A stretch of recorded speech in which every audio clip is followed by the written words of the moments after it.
Yeah, tout le monde, bienvenue sur Earth 214, le podcast français dédié au mouvement Restore the Snyderverse. J'espère que tout le monde va bien, que tout le monde est chaud, que tout le monde a la pêche, que tout le monde est déterminé.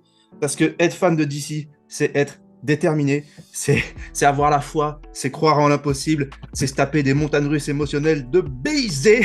Je suis chaud aujourd'hui. Mais c'est vrai, on va parler de tout ça parce que c'est des grosses montagnes russes. Je suis avec mon frérot Dwayne que vous connaissez, que vous avez déjà vu sur d'autres podcasts. Et si vous le connaissez pas, bah vous êtes maintenant bienvenue ici et vous le connaissez maintenant. Faites connaissance avec lui. Dwayne, c'est comment mon gars? C'est là, on est là, on festoie avec un week-end, avec des succès, avec des succès, tranquillement. On est là. Lourd. C'est quoi les succès? Je veux savoir. Le training event. Ah bah bien sûr, je suis à ouf, mais on est en plein dedans. En plus, David Ayer, il vient juste de tweeter, parce que là, pendant qu'on enregistre, il est quoi? Il est 14h40. Effectivement, il vient de tweeter il y a quelques minutes, release the haircut. J'ai envie de dire, il était temps, frérot. Ça fait depuis hier qu'on t'attend et depuis quelques années aussi. Donc, Donc c'est cool, ouais, c'est cool. Suicide Squad, moi j'espère qu'on va le voir ce film. Franchement, on était tous quand même très hypés. Moi je me rappelle que même des gens qui n'étaient pas fans de DC comme nous, qui n'avaient pas, même des gens qui avaient été déçus par BVS, moi je me rappelle, qui étaient impatients de voir et qui étaient prêts à encore donner une chance de plus à Warner avec Suicide Squad, et ils étaient hypés par ce côté complètement ouf, plein de méchants qui vont se fight et Avec ce premier trailer qui était archi dark. Tu te dis, vas-y, les méchants, ils sont là. Mais je crois que c'est le deuxième trailer qui a le plus marché, qui a fait 70 millions de vues, avec Bohemian Rhapsody, même si finalement c'est le trailer qui a été monté par la compagnie, le groupe Trailer Park, et qui eux ont fini par monter le film. Donc une société qui monte des trailers a monté le film, ça c'est magnifique ça. L'absurdité de ceux qui ont pris la gouvernance de Warner à ce moment-là. C'est triste. Mais en tout cas, moi je suis vraiment chaud pour le voir. Je l'ai déjà dit, franchement, je vais être sincère, je peux pas. C'est pas parce que je suis fan de Zach et que je fais tous mes podcasts avec son t-shirt et compagnie que je dois non plus. Je reste toujours intègre, et je vous dis vraiment ce que je pense. J'attends pas un chef-d'œuvre. J'attends un bon divertissement, un bon blockbuster qui reste vraiment dans cet univers que Zach a lancé. Et j'espère être surpris. J'espère me dire, putain, c'était mieux que ce à quoi je m'attendais. Je pense que c'est mieux dans ce sens-là que d'attendre un truc de ouf et après dire, ah, finalement, c'était pas si bien. Ouais, je vois ce que tu veux dire. Mais voilà, moi, c'est comme. Et à l'époque même, c'est comme ça que je le voyais. Honnêtement, je l'ai jamais, ce film, attendu comme BVS. BVS, je vous jure, je l'ai déjà dit, mais je le redis. Je l'ai attendu corps et âme, frérot. Quand il a été décalé de, je crois, 8 mois, j'étais vraiment dégoûté. Je l'ai attendu, mais j'étais comme un fou. C'est-à-dire qu'à cette époque-là, j'étais déjà un cultiste. Dans mon coin, au taf, chez Apple, les gens, ils savaient que Soufiane, c'était BVS, quoi. On en parlait, je m'étais fait des amis, on parlait beaucoup de ça. Et en fait, le premier teaser trailer qui était sorti, je l'avais vu dans mon lit, sur mon téléphone, quelqu'un qui avait filmé au Mexique. Et ça avait fuité, je m'en rappelle. Et je suis arrivé au taf, je dis, les gars, je leur montrais ça. En arrivant, t'étais là comme ça, tout droit. Ouais. Et après, quelques heures après, il y a la version HD, la vraie officielle qui est sortie. Et le teaser trailer se finissait par Tell me, do you bleed? J'étais là, putain, cette phrase, elle correspond trop à Batman. Il lui dit, est-ce que tu saignes parce que c'est un alien, il le considère pas comme un homme, blablabla. Moi, j'étais déjà dans mon truc. Ouais, j'étais comme un fou. Suicide Squad, je l'ai pas attendu comme ça, mais j'étais vraiment dans. En même temps, on était à cette époque où on avait le slate qui était annoncé. Donc on savait qu'après BVS et Suicide Squad, après on devait enchaîner, je crois, directement sur Wonder Man et ensuite Justice League, si je dis pas de conneries. C'est ça. Bref, on était dans la hype, on était dans la fight Marvel. Dans les gars, on va vous rattraper, on va envoyer du lourd. Et on va vous baiser puisque. Mais en vrai, ce qui est fou, c'est que ça avait déjà commencé à dégringoler à ce moment-là, pendant que nous on était encore dans l'espérance, quoi, dans l'espoir. Donc dur. Finalement, tu vois, je parle de trucs super chauds et je redescends. Mais c'est ça, c'est les montagnes russes de fans. Mais c'est une époque révolue. En fait, là, faut revenir en arrière, il faut se remettre à ce moment-là où la hype était après VJS et prendre la hype quand Zack Snyder, Justice League est sorti. Ouais. Pour revenir à ce moment-là. Parce que là. Bien sûr, on est en train. En fait, les haters pourront dire ce qu'ils veulent. On essaye, comme on le peut, de réparer. C'est ça. Zack Snyder Justice League, c'est une grosse pièce manquante qu'on a. C'est comme si tu avais une voiture, tu as les roues. Il n'y a pas de carrosserie, il y a à peine le moteur. C'est une voiture comme dans Mad Max. Et Justice League, le Snyder Cut, il manquait le moteur. Boum, on est arrivé, on a mis le moteur. Il manque la carrosserie. David Ayer Suicide Squad, ce serait peut-être un pare-choc ou un coffre ou ce que tu veux. Non, c'est la garniture. Non, franchement, le film, je le vois comme une garniture. Tu vois ce que je veux dire? Tu sais, Ouais. toi, t'as ta bagnole, elle est flambant neuve, il y a tout ce qu'il faut, mais l'intérieur, il n'y a pas d'intérieur cuir, tu vois ce que je veux dire? En Mhm. plus, toi, tu connais les Je bagnoles, tu sais ce que vois. c'est. Je Ah, tu sais quand vois. tu montes et que ça sent le neuf. Et que t'as Et acheté la voilà. voiture et 2 ans après, ça sent toujours le neuf parce que t'as le meilleur au volant. C'est ça. Et en fait, David Ayer, avec son film, je le vois comme ça, comme la garniture, tu sais, qui va rajouter c'est l'option supplémentaire pour sublimer la voiture. Quand tu rentres, tu te dis, Hmm. ah ouais, voilà ça, tu vois. Genre, le moteur avec Zack Snyder Justice League, la carrosserie avec BVS, euh, le nom avec, enfin, le nom de la bagnole, c'est Man of Steel, tu vois, et genre, clac, clac, clac, Ouais. clac, clac, tu vois, et tout s'enchaîne, tu vois.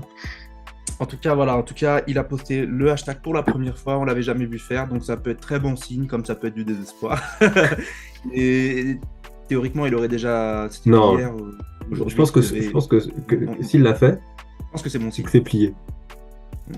S'il l'a fait, en fait, c'est ce genre de mec, tu vois, c'est ce genre de mec qui fait. Enfin, je le vois comme un mec qui se mouille pas trop, Ouais. qui est dans pas dans la complaisance, mais ni dans la supplication, mais tu sais, qui est dans le bon relationnel, tu vois. Et Ouais. s'il se permet de le faire, c'est que c'est Surtout plié. qu'il a vraiment jamais trash Warner alors qu'il aurait pu. Zach a été plus hardcore et il avait bien raison. Après, ils n'ont pas le même vécu. Lui, il s'était fait défoncer son film, mais Zach avait carrément la vie privée, sa fille, etc. C'était encore plus hardcore, De ouf. je pense. Mais ouais, il a même remercié. Enfin, là, je trouvais qu'il abusait, mais David, vraiment, il s'est pas mis le sujet à dos. Il les a même remerciés d'avoir sorti le film. Et enfin, on peut retrouver les tweets et dit que en gros c'était sa responsabilité et tout, alors que non frérot, t'as tué ton film et on a dit que c'est de la merde et que c'était de ta faute, donc non. Mais bon bref, il est Jesus Christ le mec, il tend l'autre joue tous les jours. Euh, mais bon, en tout cas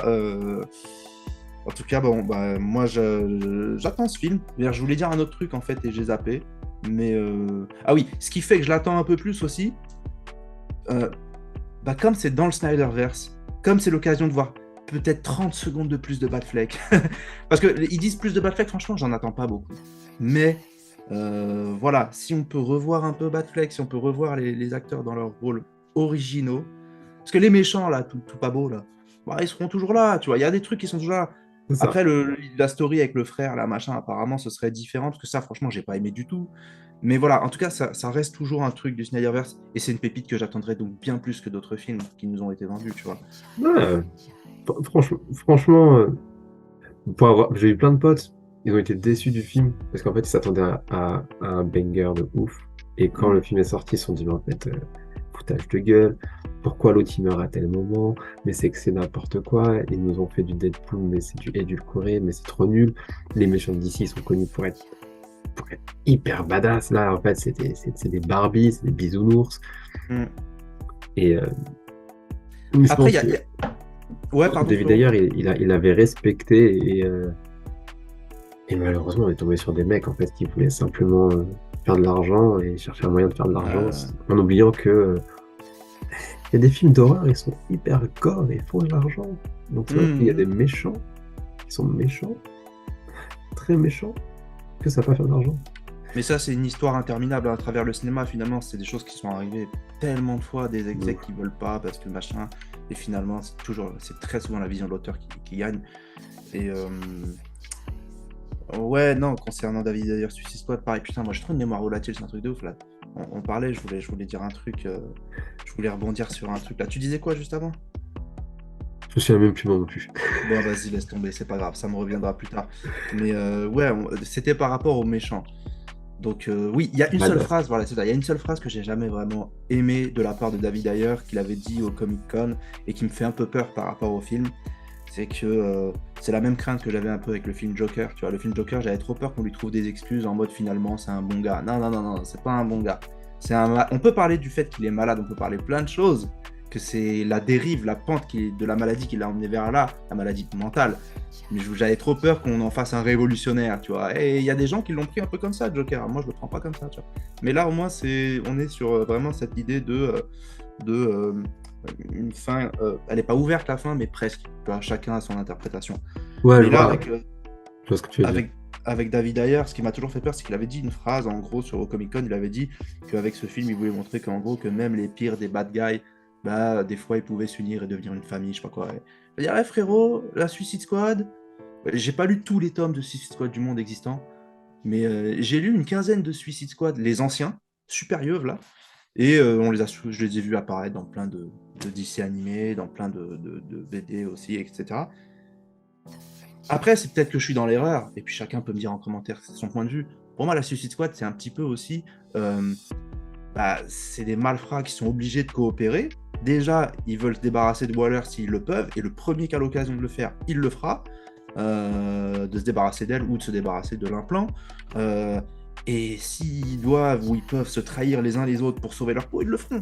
Je les vois tous comme des gros bâtards qui sont obligés de coopérer, mais le premier moment où ils peuvent se débarrasser de l'un ou l'autre, ils le font, et c'est déjà arrivé, tu vois. Donc ce petit côté familial, il me fait un peu peur, honnêtement. Je suis pas trop dedans, tu vois, à ce niveau-là. Mais Après, bon, est-ce qu'il veut pas prendre, quand il dit familial, il veut pas prendre les personnages à l'individuel qui ils sont un peu portés sur la famille, tu vois, quand tu prends Deadshot, quand tu prends Diablo, tu sais, ils sont très portés famille, tu vois. Est-ce qu'il veut pas... est-ce que dans sa manière d'expliquer, c'est un mec qui... J'ai l'impression qu'il ne sait pas s'exprimer, tu vois. Il n'arrive pas à exprimer ses idées. Est-ce que ce serait pas plutôt pour dire il y a un côté famille, puisqu'il y a un côté... les personnages, ils ont un côté attendrissant parce qu'en fait, ils font des choses pour leur famille et dans l'intérêt de leur famille, tu vois. Ouais, mais pas tous, hein. Harley Quinn, elle est complètement baisée depuis qu'elle est déjantée. Il y a aussi le Joker lui-même, Killer Croc, voilà, quoi. Bon, bref. Écoute, faut voir. Captain Boomerang, dans certaines BD, c'est même un Cisra, le gars, tu vois.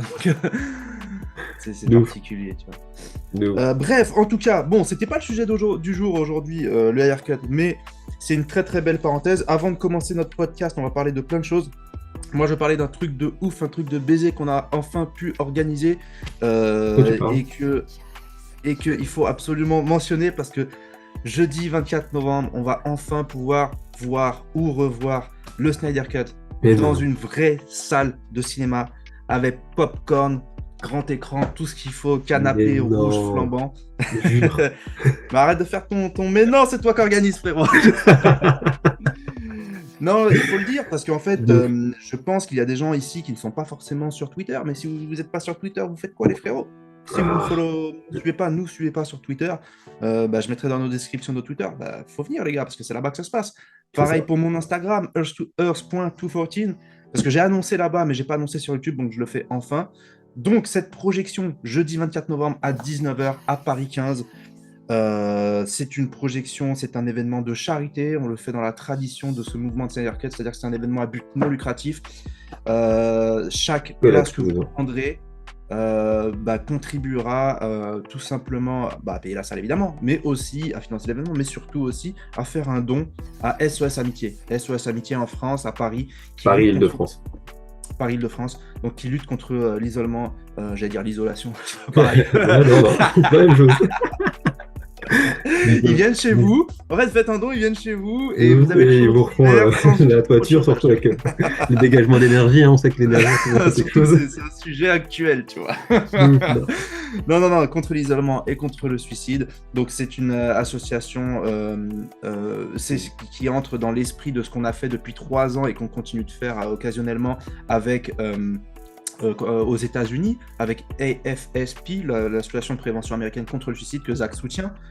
Je pense que vous avez tous fait le rapprochement, mais je rappelle que Zach a perdu sa fille lors du tournage de Justice League suite à un suicide, et c'est la raison pour laquelle les fans ont toujours soutenu la prévention contre le suicide. C'est devenu donc une tradition, et nous on le fait dans cet esprit-là. La prévention du suicide, parce que la prévention contre le suicide... Oui, excuse-moi. Prévention du suicide. Mais les gens ont compris. Si tu l'avais pas dit, ils auraient même pas compris. Ouais, mais non, ils auraient même pas compris. C'est moi, j'ai des petites choses à dire sur cette proche, mais avant tout, vu que je te remercie, Dwayne, c'est quand même ton initiative. Je la mets en lumière avec mes réseaux, mais c'est toi la pièce maîtresse. Déjà, merci beaucoup. Parce que on l'a tous vu et revu, on le kiffe, mais on l'a pas vu. Même si on a testé des projecteurs et tout, mais l'écran de cinéma, c'est pas la même. Et est-ce que tu as un truc à dire sur cette proje Non, l'idée est simple, c'est que durant toutes ces années, on a toujours donné pour l'Amérique, parce que tout se passe aux États-Unis, mais on reste aussi des fans et on reste aussi ancré dans notre pays. Et je pense qu'il est aussi important de montrer à Warner que ce film a un impact aussi dans chaque pays où il a été vu. Et il faut contribuer à la nation, il faut contribuer à s'entraider aussi, parce qu'en fait, c'est quelque chose qui touche toutes les nations. Et ouais, les patriotes. Et du coup, cette proche, c'est un travail d'équipe, c'est un vrai travail d'équipe, parce que Yassou, c'est l'arbre qui cache la forêt. Vraiment, il y a une dizaine de personnes derrière qui sont là et qui discutons et qui échangeons. Et ça aurait dû se faire ailleurs dans d'autres villes. Et aujourd'hui, Paris tient et on y va et je lâcherai pas l'affaire. Quoi qu'il arrive, il y aura ma grosse tête qui sera là. Et on va vraiment tout donner pour que SOS Paris-Île-de-France récolte des fonds parce qu'ils ont un déficit de 400 000 euros dans l'année. Et en fait, ils ont besoin de former, ils ont besoin d'infrastructures, ils ont besoin de locaux pour que en fait, ils puissent simplement écouter, puisque c'est 24 heures sur 24, 7 jours sur 7, une plateforme d'écoute, d'échange, de chat, avec des gens en difficulté qui ont voilà, ils sont isolés, ils ont des envies, et en fait, avoir quelqu'un au bout du fil, ça aide. Ça aide. Et tous les fonds récoltés vont servir il y a que des bénévoles, hein, il n'y a pas de salariés dans cette association Bien sûr. qui est reconnue d'utilité publique quand même. Mais on connaît tous la crise, on connaît tous toutes ces difficultés, c'est que derrière, il y a besoin de mobilisation. Et on est la mobilisation. On s'est mobilisé plusieurs reprises, on a nos pulls, on a nos t-shirts, on a nos balles de football américain. Mais le faire en France, et nous en France, on a décidé, surtout à Paris, de proposer de projeter le film en séance privée. C'est une séance privée. À savoir qu'il n'y a pas de commercialisation du film, hein, c'est une projection privée, donc en gros, c'est pour récompenser votre don. Faut le voir comme ça, c'est une récompense de votre don. C'est la chance de donner qui vous donne la possibilité de le voir. Et c'est pour la bonne cause. Comme je le dis, un bon geste, un bon film, une bonne cause. Voilà. Magnifique, merci. Écoute, moi ce que je veux ajouter, donc je vais mettre le lien dans la description pour que les gens puissent prendre leur place. Je sais qu'il y a des gens qui se tâtent un peu, qui sont pas à côté. Je sais que c'est plus facile à dire parce que je viens de Paris et que c'est à côté de chez moi, mais venez, faites-vous un week-end improvisé à Paris, des occasions comme ça, il n'y en aura pas d'autres. Je sais qu'il y en a qui sont un peu frileux ou frileuses parce que bon, il faut venir tout seul et tout. Des copains, vous en aurez ici. Vous serez entre fans.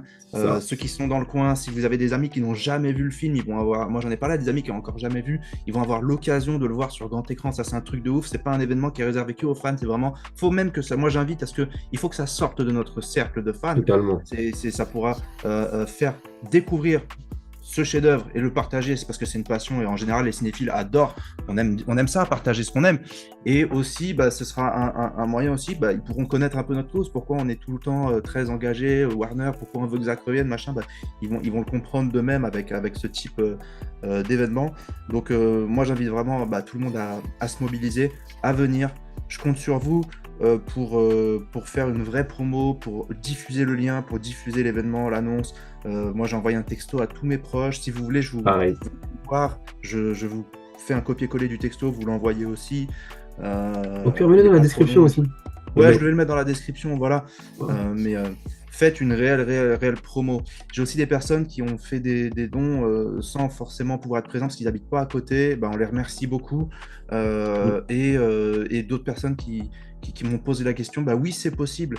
Si vous souhaitez contribuer, mais que vous savez que pour X ou Y raison, vous ne pouvez pas venir, vos dons sont les bienvenus. Pour ça, c'est très simple. Vous allez sur earth214.fr et au moment du nom et prénom, vous écrivez don unique et vous mettez entre parenthèses votre nom, prénom, comme ça on saura qui c'est. Mais vous écrivez bien don unique, comme ça on aura compris que vous ne pouvez pas être présent. Comme Dwayne l'a très bien expliqué, le but c'est de faire un joli don à SOS Amitié. On a besoin des forces de tout le monde pour ça. Donc ce sera le 24 novembre, accueil 19h, démarrage du film à 19h30. Il y aura une petite pause, petit entracte. Sûrement après le 4e chapitre ou quoi, on verra, mais ça c'est du détail. Et puis voilà, je pense avoir tout dit. Et je compte sur vous en tout cas, voilà, pour ceux qui veulent venir et qui arrêtez, venez. Pour ceux qui veulent, c'est pas une obligation, mais qui veulent participer et qui savent qu'ils peuvent pas venir, vous pouvez, vos dons sont les bienvenus. Et pour ceux qui peuvent ni l'un ni l'autre, vous pouvez être avec nous par la pensée et en faisant une belle promo, au-delà de juste poster le lien sur vos réseaux sociaux. Voilà, prenez le texto qui est en bas, envoyez-le à plein de monde, même si ce sont des gens qui ne sont pas forcément intéressés, c'est pas grave, au moins ils voient l'info. Et cette arme, le bouche à oreille, peut vraiment avoir un impact. Vous êtes fan de cinéma. Si vous êtes sur ce petit podcast, c'est que vous êtes fan de cinéma et vous savez à quel point le bouche à oreille peut récompenser un film ou le détruire. Vous savez comment des films qui flopent, parfois 10 ans après, ils ont un succès parce qu'ils étaient en avance sur leur temps, et 10 ans après, ils se tapent un gros bouche à oreille. Ou vous savez comme quoi un film qui arrive au cinéma avec une petite promo, il déchire tout grâce à un bon bouche à oreille, ou bien malheureusement, c'est l'inverse. Donc le bouche à oreille, c'est important, et moi je vous invite à vraiment l'utiliser. Diffuser, on a besoin de ce fort, comme on dit. C'est une collecte. Voilà. C'est une collecte de dons. C'est une collecte, ouais, donc il n'y a pas de limite. Dernière des choses, hein, c'est une collecte de dons, et qui dit collecte de dons, et donc dit faire un don, il y a un abattement fiscal derrière, parce qu'on a vos noms, donc derrière, sur vos impôts, ce sera déduit. Pensez à ça. Et on vous l'enverra. Absolument. Donc voilà, on a fait les choses, on est une petite structure, mais on a fait les choses de manière la plus pro possible pour que tout le monde puisse passer un super moment, en ait un super souvenir, et que tout le monde y gagne. Tout et puis après, il y aura des surprises. Hein. Attendez, c'est bien. On travaille. On a prévu des surprises. Là-dessus. Bon, écoute, je pense qu'on a fait une belle promo de l'événement. J'espère que vous serez nombreux avec vous. Les inscriptions ont commencé à se faire. On a pas mal de monde qui se sont inscrits. Donc déjà, on sait que ça va être kiffant de se rencontrer. Ça, je pense que c'est une bonne chose parce que moi, je suis vraiment heureux d'une chose avec ce mouvement. Je me suis fait plein de potes. On a tourné le micro-trottoir ensemble tout l'été. Donc ça, c'était cool. On s'est rencontrés pour la première fois. C'était pour à quelle occasion? C'était... je sais plus c'est pourquoi, mais bon, bref. Ouais, il y a eu trop d'occasions de se voir. J'ai Nassim qui est déjà venu sur le podcast plein de fois, avec qui on est devenu quand même proche. Il y a Stéphane. Stéphane, je suis obligé de faire une mention spéciale parce que sinon il va me faire du boudin. Mais en plus, c'est mon premier frérot. Nassim et Stéphane, ce sont les premiers. Nassim, Jim, Stéphane, les premiers avec qui j'ai vraiment fait connaissance. Et le premier que j'ai rencontré, c'est Steph et Nassim. Ce sont les premiers que j'ai rencontrés, donc Stéphane, bouge ton cul aussi, viens ici. Il est là, il habite loin, il machin. Bouge tes seufs, mec. Hein? Il y en a plusieurs aussi qui doivent bouger leur cul. Hein. Ouais, je vais pas faire la mise au nom. Non, en tout cas, ils le savent. Ils le savent très bien. Oui, mon gars. On vous voit. Enfin bref, bon, écoute, en tout cas, tout est dit. Je pense qu'on peut enchaîner maintenant sur le podcast avec... on va parler des fameuses montagnes russes, parce que c'est ce que j'ai dit au début. Être fan de DC, c'est quoi? C'est de la détermination. C'est Rocky qui court tout seul dans le froid à Philadelphie. C'est ça, en fait, être fan de DC Comics. Et on est passé la semaine dernière avec des montagnes russes. Alors moi, j'étais en jet lag, parce que je revenais de l'étranger. J'arrivais pas à me remettre dans un rythme à dormir efficacement la nuit. Mais là, on m'a empêché de dormir de fou, frérot. J'ai cru que j'allais crever, des crises cardiaques et tout. J'étais pas bien. Des infos qui tombent de nulle part. Ah ouais, c'est trois soirs de suite. Trois soirs de suite. Donc il y a eu le fameux caméo de Black Adam, de Superman dans Black Adam, ça on en a déjà parlé, dans le précédent podcast. Ouais. Donc voilà, on savait tous qu'Henry Cavill était revenu. Et finalement, il fait son annonce. Donc c'était... On est quel jour là? On est dimanche. C'était lundi dernier, c'est ça? Non. C'est cette semaine-là ou la semaine d'avant? Je me rappelle plus. La semaine d'avant. C'était il y a même encore un peu avant. Hein. Ouais. C'est passé très très vite. Hein. Donc Henry Cavill a officialisé son retour en tant que Superman via Instagram.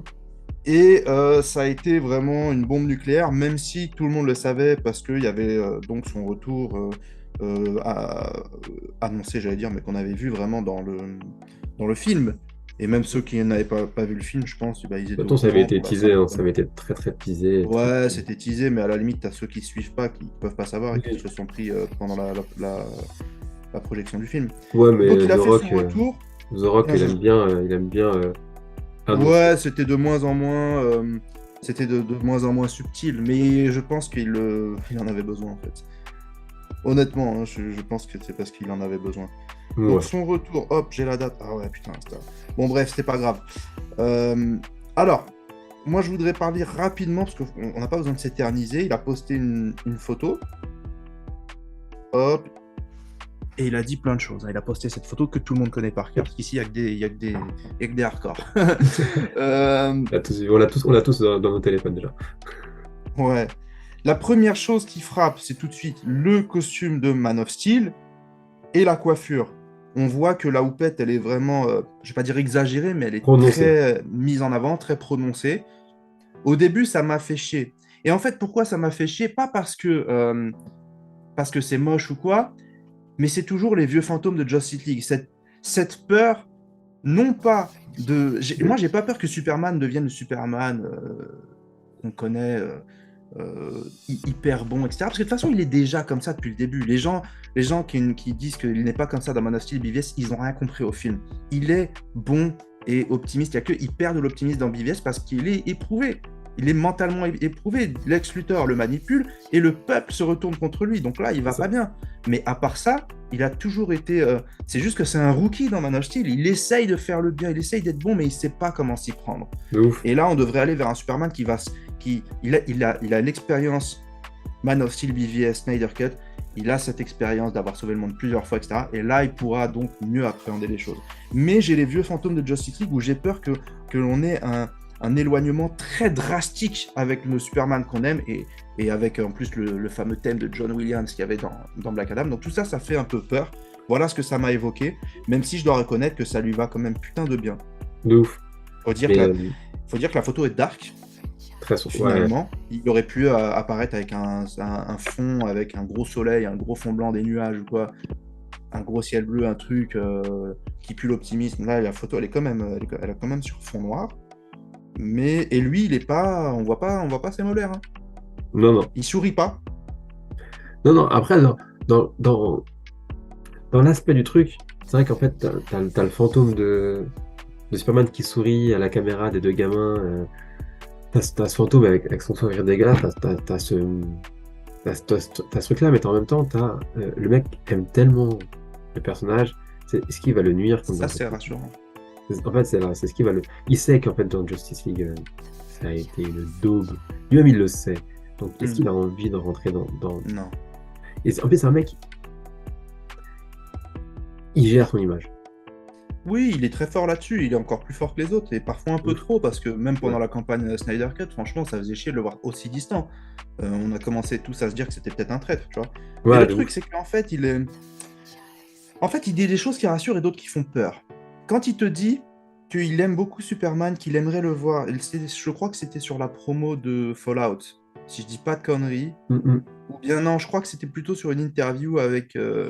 quel est un super gros magazine, mais peut-être Hollywood Reporter ou un autre, un truc du genre, où il disait qu'en gros, qu'il aimait beaucoup Superman et qu'il aimerait aller vers un film plus joyeux, plus optimiste, mais pas goofy non plus, quoi. Il avait fait, une fois, je me rappelle, il y avait une interview, je peux la retrouver au pire, où il avait fait la balance.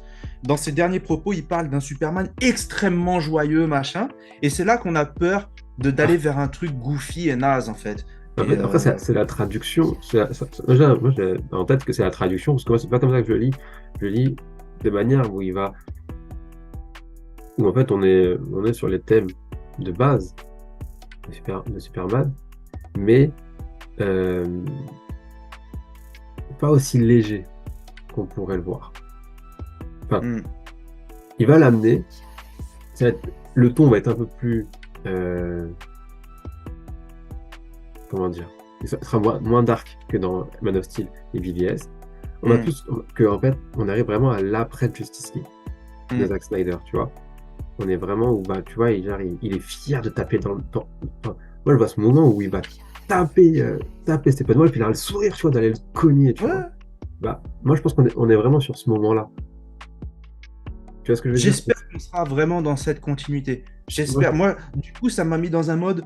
Honnêtement, quand j'ai vu la photo, je l'ai kiffé et tout, mais je suis pas surexcité et ça me fait chier. J'aurais aimé, mais à la place, je suis plus en mode wait and see parce qu'en plus, avoir un Man of Steel qui arrive avec David Zaslav, que je commence à me dire, lui, c'est pas sûr qu'il soit vraiment notre pote. Avec, on est vraiment dans une ère de wait and see. Je préfère être là-dedans parce que ce film qui devait arriver après la saga Justice League, s'il arrive avant, est-ce que Zack va pouvoir donner son aval ou est-ce qu'on le fait dans le dos de Zack? Est-ce que Zack va pouvoir dire ok, pas de souci et participer, ne serait-ce qu'en tant que producteur et donner des grandes lignes? Qui va être à la réal? Charles Roven, qui a pu faire de la merde, mais qui a aussi été là avec Zack présent pour tous ces gros films. Donc moi, Charles Roven, je le vois plus comme quelqu'un qui est dans notre camp et comme un aspect positif de la chose. Voilà, je suis partagé. Il y a franchement plein de choses qui pèsent sur la balance en mode excellent. D'autres, je sais pas. Pas de costume noir, fait chier. Honnêtement, ça me fait chier parce que on sait qu'on aurait dû l'avoir un peu plus en costume noir avant de retourner vers le rouge. Et on sait que Zack avait toute une histoire autour du costume. Aujourd'hui, s'il revient en costume noir dans le Snyder Cut, c'est pas pour se régénérer, comme certains peuvent le dire. Ce n'est pas mentionné dans le film. On sait que le costume noir, et ceux qui ne le savent pas en écoutant, ça m'étonnerait, mais bon, bref, on sait dans les BD et tout, on sait que c'est le costume qui va l'aider à se régénérer. Mais ça n'a pas été mentionné dans le film. On est plus sur c'est pas le costume de son daron, mais presque. Parce qu'au début, sur sa planète, ils sont tous en noir et ils n'ont même pas l'argenté. Ils ont que du noir, tu vois, dans Man of Steel. Et on sait moi je le vois plus comme je reviens sur Terre, je reviens d'entre les morts, avec le costume de mon daron, quoi, avec le costume de la famille. Comme un kryptonien, c'est surtout voilà. ça en fait. Voilà. Je suis un kryptonien à part entière. J'ai même pas les couleurs de l'Amérique sur moi, quoi. C'est ça. Je reviens tel un kryptonien. Donc, donc voilà, donc est-ce que moi je me suis imaginé un Man of Steel qui commence peut-être en costume noir, et si c'est le cas, ce serait une victoire de ouf, et pour ensuite retourner dans ce film-là vers le costume rouge. Mais après, à la base, le costume rouge, il le récupéré sous l'emprise de Darkseid. Quoi qu'en comment, on ne sait pas encore. Donc ça aussi, ça m'énerve. Il y a des gens qui disent qu'il ne faut pas s'en inquiéter, c'est pas grave. Non, moi je suis pas en mode tant qu'il revient. Moi je veux que les choses se fassent en bonne et due forme. Et j'ai toujours été là pour le Snyderverse avant tout. Donc ça me fait un peu peur, honnêtement. Après, faut être aussi conscient qu'il y a des concessions. Il y a des concessions, on ne partira pas Enfin, la direction ne va plus être la même qu'il y a 10 ans. Et donc, il y a des concessions, il y a des trucs qui vont amener à changer, des choses qui ont évolué aussi, des réflexions qui ont évolué. Maintenant, il ne faut pas oublier que les scènes ont été rajoutées à la dernière minute. C'est une scène dernière minute. Le retour de Cavill dans Black Adam, c'est une scène dernière minute. Tournée cet été. Alors, et c'est bien que tu le dises, parce que c'est lui qui a choisi le costume de Man of Steel, et je pense qu'il avait le choix entre BVS et tout, et Man of Steel, et le costume noir n'existe pas physiquement. C'est ça. C'est un costume retouché digitalement, on le sait. Zack, dans son Snyder Cut, a retouché le truc de ouf. Il a transformé un costume rouge et bleu et jaune en un costume noir. Et je doute que les équipes de Black Adam, en quelques minutes, aient les couilles et la capacité de faire ça. C'est ça surtout. Au-delà du choix. Il faut... Déjà, on voit que Cavill, il apprécie ce costume. C'est le premier qu'il a endossé. Donc, il y a un côté nostalgique. Il l'a dit lui-même. Et derrière ça, maintenant, il le porte. Bon, la musique, est-ce qu'ils avaient les droits pour récupérer aussi ceux de Justice League ou pas, tu vois? Et après... Attends, frérot, Warner, il possède Man of Steel quand même. Ouais, son agent, Danny Garcia, elle s'est postée sur Instagram en célébrant le truc avec la musique de Man of Steel et non pas le John Williams.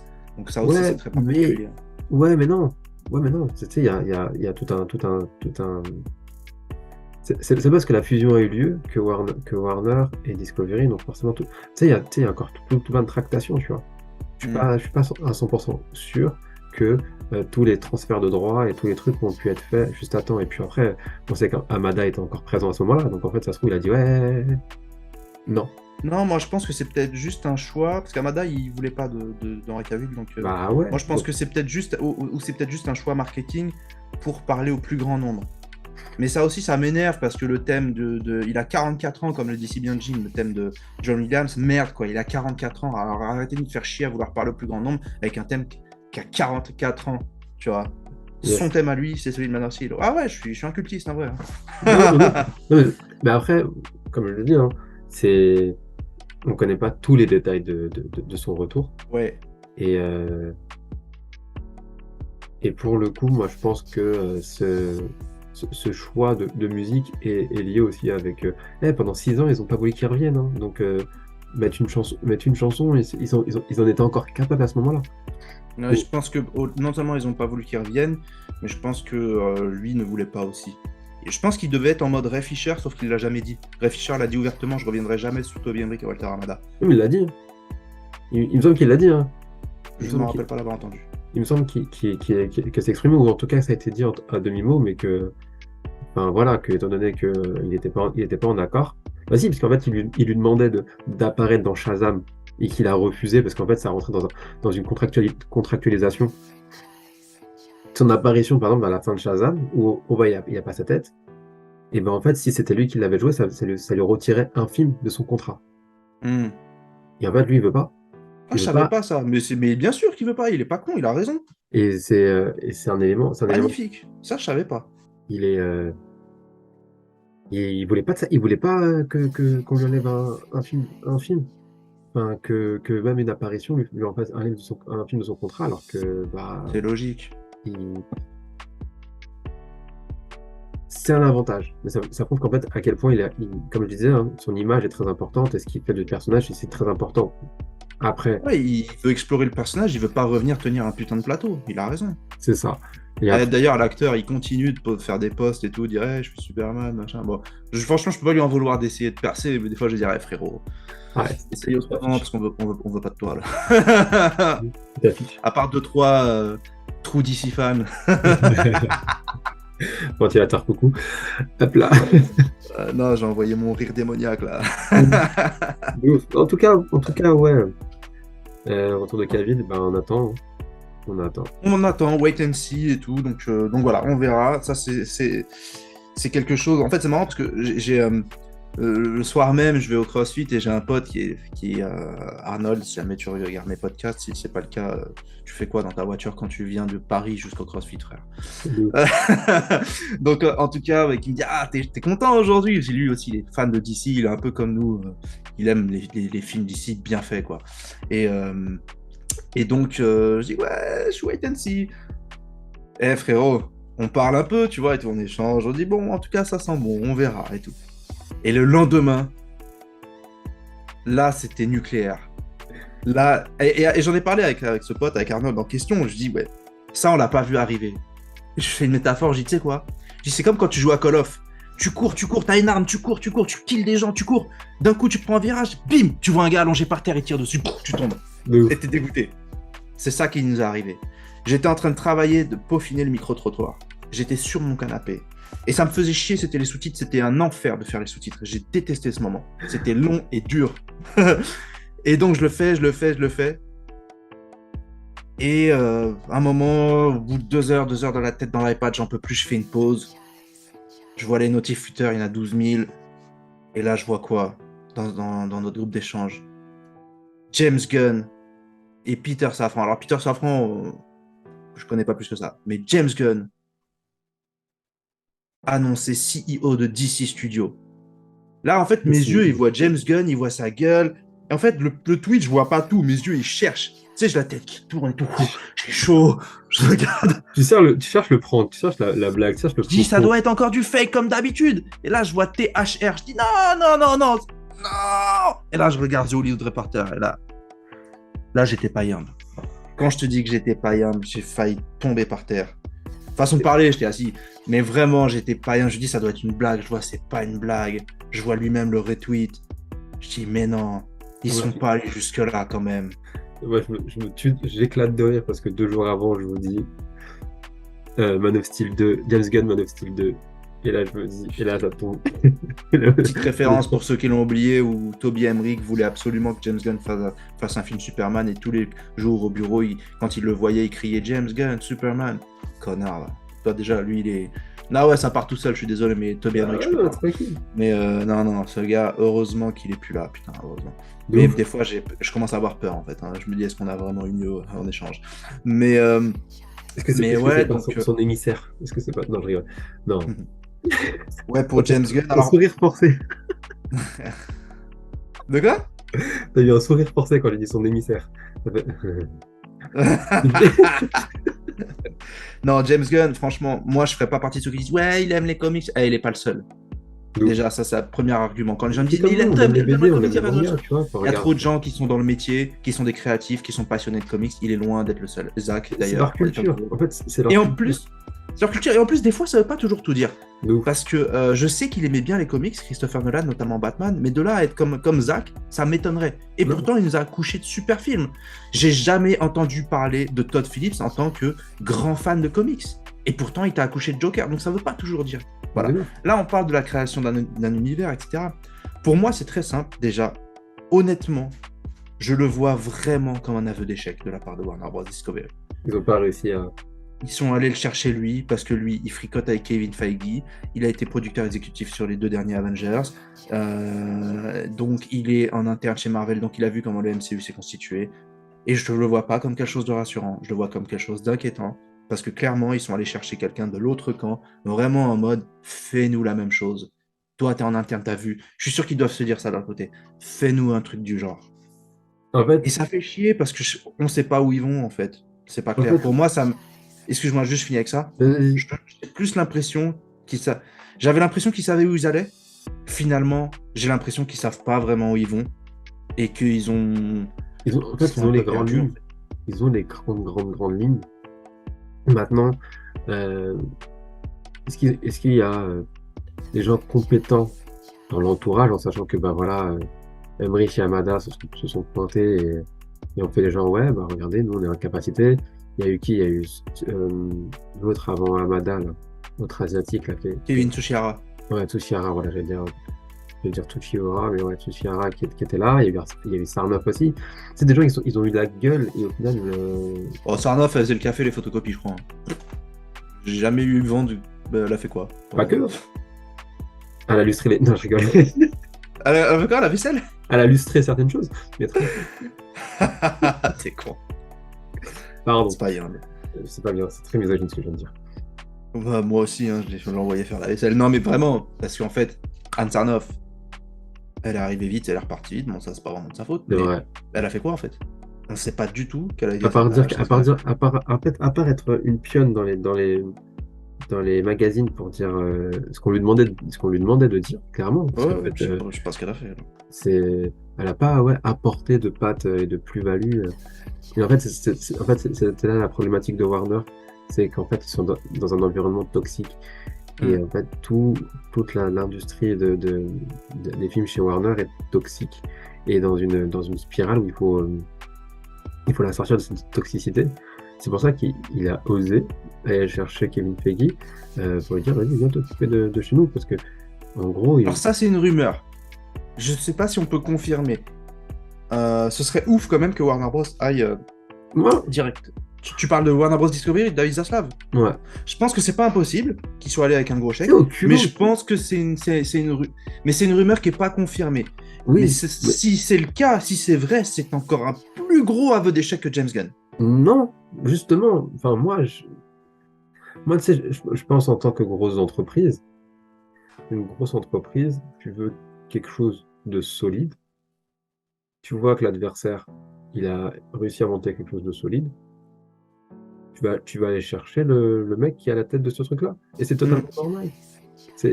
En fait, en tant que créatif, c'est chelou. En tant que rival, c'est chelou. Mais dans le business, Oui, je vois ce que tu veux dire. c'est normal. C'est comme si. On va prendre l'exemple tout simple du foot. Regardez le PSG, ils ont pris combien de joueurs à Barcelone? Ils leur ont pris Neymar, ils leur ont pris Messi. Personne n'a voulu leur prendre Verratti, ils ont échoué. Tu vois ce que je veux dire? C'est des choses qui se font dans les entreprises, d'aller chercher le meilleur élément de l'adversaire pour pouvoir se monter et être solide sur le terrain. Moi, ça me choque pas. En termes d'industrie, en termes de business, ce n'est pas choquant. Maintenant, est-ce que c'était pertinent de le faire vis-à-vis de la guerre qu'on se fait à Marvel? Parce qu'on sait très bien que Marvel, toute sa vie, a fait que pomper DC. Mais est-ce que c'était nécessaire là, maintenant, en sachant qu'il y avait Debbie Snyder et qu'en fait, tout le monde l'attendait, en fait? C'était la personne qu'on attendait. Tu sais, c'était le nom qu'on attendait. Maintenant, est-ce qu'elle a été approchée? On ne sait pas. Est-ce qu'elle aurait voulu? Ça, c'est autre chose. Qu'elle aurait voulu aussi? Est-ce que, voilà, on ne sait pas. Est-ce qu'il n'y avait pas quelqu'un d'autre à aller chercher ailleurs? Tu vois, est-ce qu'il n'y avait pas Et quelqu'un qu'on connaît pas et d'un coup qui débarque et qui nous pond des trucs de ouf. Maintenant, ce qui est important, c'est que James Gunn n'est pas seul. Il est pas seul, il est avec Peter Safran et il doit rendre des comptes à David Zaslav. Ils pourront prendre des décisions, mais les décisions devront être validées par David. Donc il y a un petit aspect, t'es là, en gros, fais du taf, viens me présenter, si j'aime pas, tu repars. C'est ça. Et puis c'est 4 ans. C'est Ah, pas. tu repars au boulot. Ouais, mais 4 ans, frérot. Moi je te dis, j'ai pas 4 ans de ma vie à donner. Oui. Enfin, au bout d'un moment, le temps il passe vite, ça fait depuis Euh, 2013. Et on n'est pas sur les en fait, podcasts depuis 2013. Mais ce que je veux dire, tu vois, déjà, j'ai pas envie de voir Justice League dans 8 ans. Et j'ai pas envie d'être dans le combat jusque-là. Au bout d'un moment, annoncer que je puisse reprendre ma vie et juste attendre et être heureux comme un fan de Marvel, non, parce que ça regarde, commence à casser les regarde couilles. gros, tu vois. Ce que j'ai envie de dire, c'est que le combat, il, il est plus aussi intense et aussi dur qu'avant. Hmm, Tu vois, on est passé de la Première et de la Deuxième Guerre mondiale à une guerre technologique hmm, 2.0 où, eh ben, en gros, là, en ce moment, on est en pleine guerre, tu vois. Genre, factuellement, tu vois, genre, il y a une guerre, le monde contre la Russie, tu vois. Est-ce qu'on la vit véritablement comme la guerre que nos hmm, grands-parents, nos arrière-grands-parents ont vécu comme euh, l'indépendance de l'Algérie, comme toutes les indépendances hmm, hmm. des colonies? Non, tu vois. Donc, concrètement, c'est une guerre qui passe d'un autre level. Là, maintenant, on va. Est-ce que, par exemple, est-ce que ça valait le coup de boycott Black Adam jusqu'au bout? Tu vois ce que je veux dire? On Bah, s'était dit, vu vas-y, ce on n'ira pas le qu'il voir. Est-ce qu'on ne est, rapporte pas, est-ce qu'on- je est-ce- vois. tu vois ce que je veux dire? Est-ce qu'on va pas le voir? Alors qu'en fait, clairement, Zaslav a dit, il faut que ce film fonctionne pour que voilà, je sois sûr que l'univers soit solide et compagnie, tu vois. Hmm, Et donc, on est dans cette pluralité maintenant de notre combat. On doit revoir nos stratégies de combat et de manœuvre. Les training events, c'est très bien. Et il faut montrer autrement et il faut que notre combat il soit autre. Il soit plus de la même manière. C'est sûr que faire des podcasts et dire ouais, non, non, non, eh, on va adoucir nos cœurs. On va adoucir nos cœurs et on va amener les choses autrement et montrer euh, que l'univers, on l'aime et mais qu'on l'aime pour autre chose. Et pas que. Maintenant que les personnes les plus problématiques sont parties, le combat est plus doux. hmm. Et l'année prochaine, 2023, on a 4 films. 4 films qui sortent et 4 films avec une potentialité qui correspond à ce qu'on veut. Bon, Shazam 2, je sais que tout le monde est là en mode nanana. Moi, je suis sûr qu'en fait, je suis sûr, il y a de très fortes chances, aller à 65%, qu'on ait des grosses surprises. Je sais pas, en tout cas, je pense il peut être meilleur que Black Adam. Moi, je Je pense, pense. et je pense que le coup marketing de The Rock en mode euh, le, le coup marketing en mode que The Rock, il dit ouais non, Shazam il est pas dans mon univers, non, non, il n'y aura pas de Shazam contre Black Adam. Pas d'accord. Bah, moi, je veux pas d'un Superman Black Adam. Je veux pas d'un Justice League Black Adam, tous ces trucs qu'il y a sur Internet. Quand tu vois la qualité du film, ça m'intéresse pas. Et puis pourquoi ils vont se foutre sur la gueule?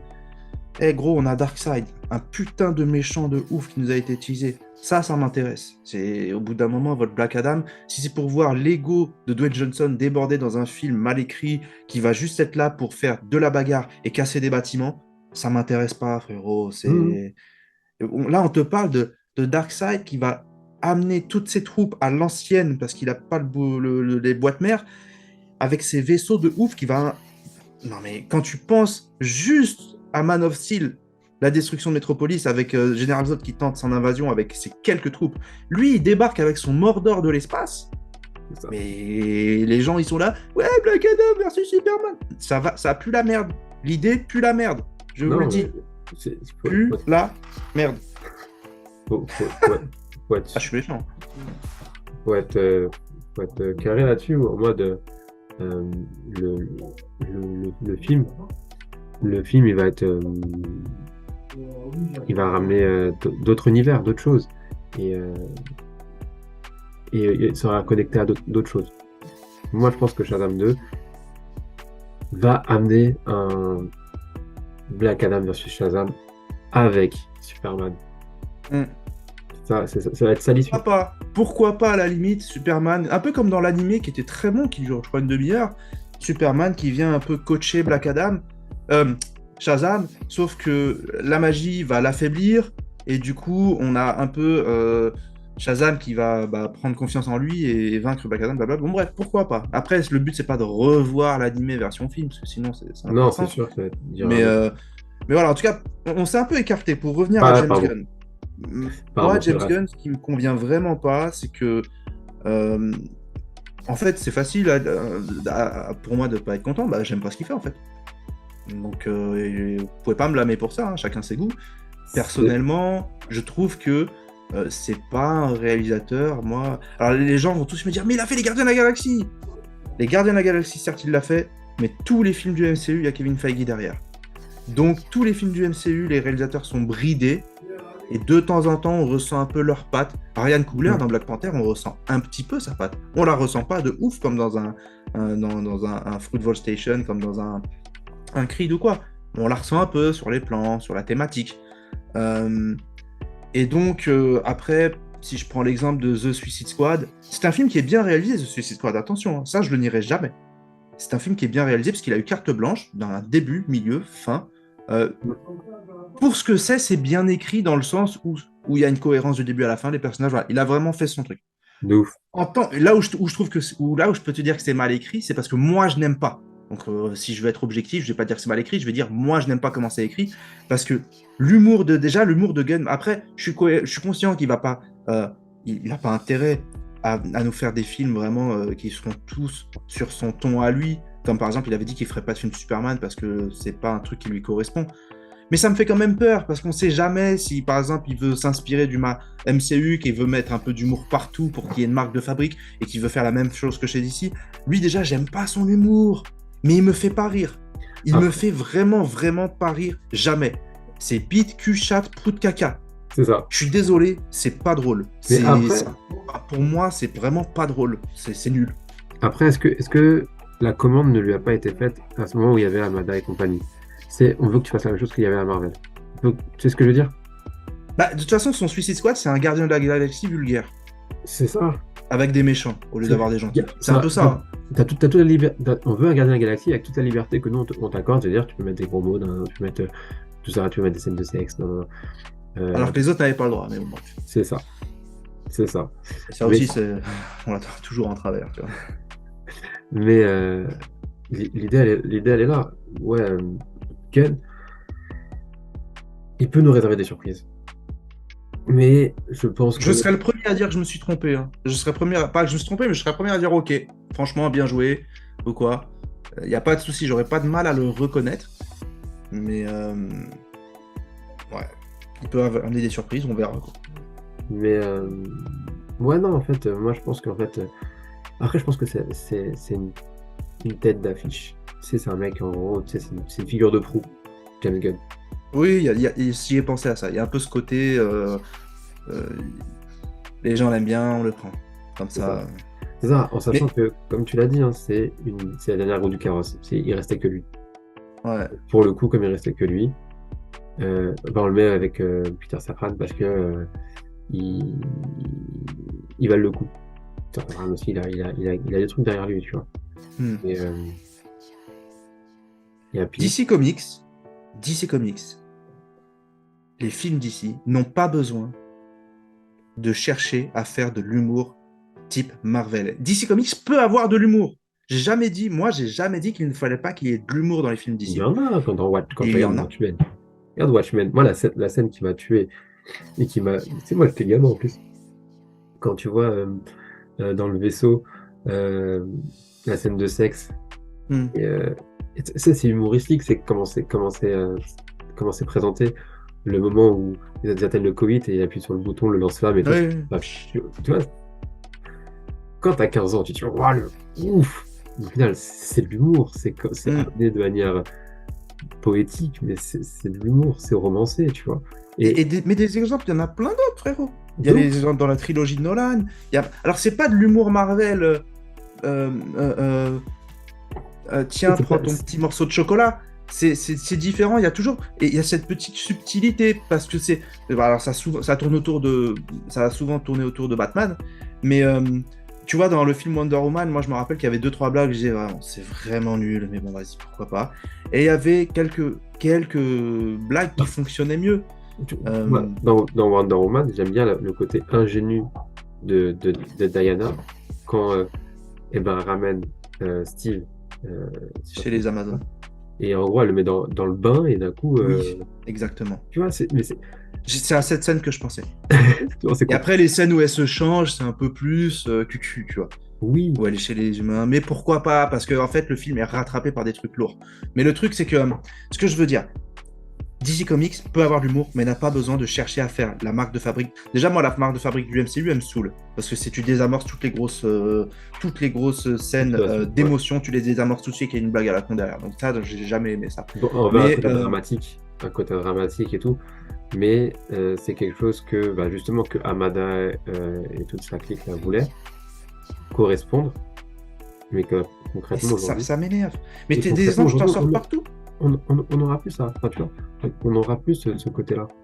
Parce que je veux dire, J'espère parce que là, dans Black Adam, l'humour est naze et forcé. J'ai rarement ri, j'ai ri 2, 3 fois, mais j'ai rarement, et encore, j'ai pas ri de ouf.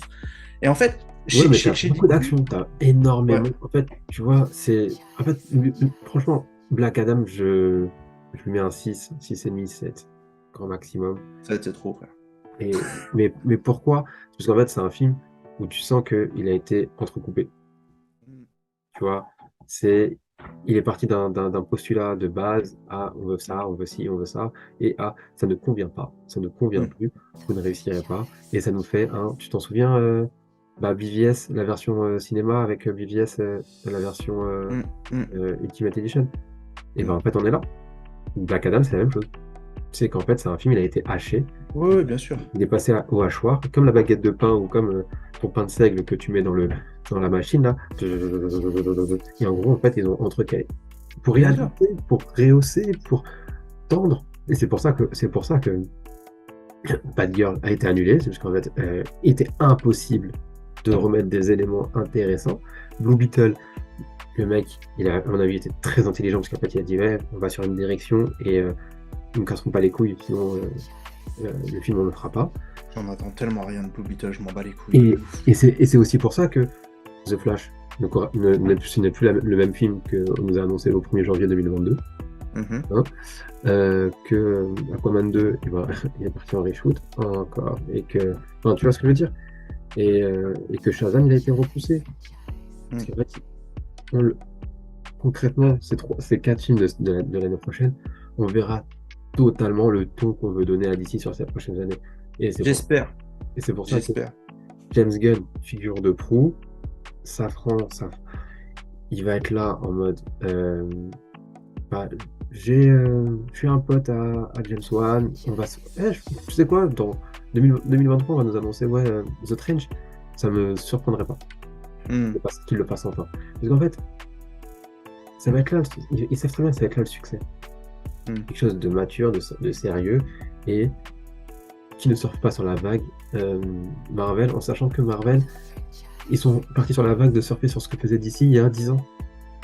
Quand tu regardes Les Éternels, où il y a un fond de sérieux, et quand tu regardes Shang-Chi, il y a un fond de sérieux. Tu vois ce que je veux dire? Et quand tu sais que la suite de Thor, c'est de rentrer dans une certaine maturité, une certaine puissance, une certaine démonstration, la suite de Thor, ça va être ça. En gros, ils ont détruit le personnage en mode, ils l'ont rendu amorphe, inutile, pour en fait le faire devenir. Ils vont lui faire l'évolution que Man of Steel a eue. Tu vois ce que je veux dire? En fait, ils ont détruit le personnage pour en faire un mec qui découvre ses pouvoirs, qui découvre son histoire. C'est ce qu'ils sont en train de faire avec Thor. Et c'est totalement le ton qu'ils vont donner à la suite de Marvel. Marvel est en train de faire du DC, que nous on attend depuis 10 ans. En tout cas. Et ça va être là, à DC maintenant, de bien jouer sa carte. Et donc d'aller chercher les réals, les scénaristes qui vont mettre quelque chose de plus dans ces films. Et c'est pour ça que les 4 films l'année prochaine, et même y compris Shazam, je mets un billet dessus.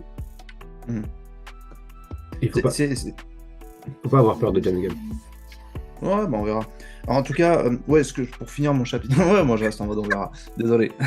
Je dis pas que tout ce que t'as dit sert à rien, hein. T'inquiète, c'est rentré Non, là, ça va. Mais c'est le mec, ouais, Ça me on verra.